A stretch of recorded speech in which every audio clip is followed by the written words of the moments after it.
To turn on or turn off Braille Display Connected Sound effect when voiceover is on in iPhone 14 Pro, open Settings, tap Settings to open, and then scroll down the screen, find Accessibility.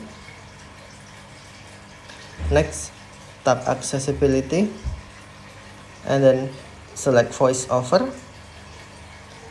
tap Audio, and then select Sounds and Haptics. Scroll down the screen, find Braille Display Connected,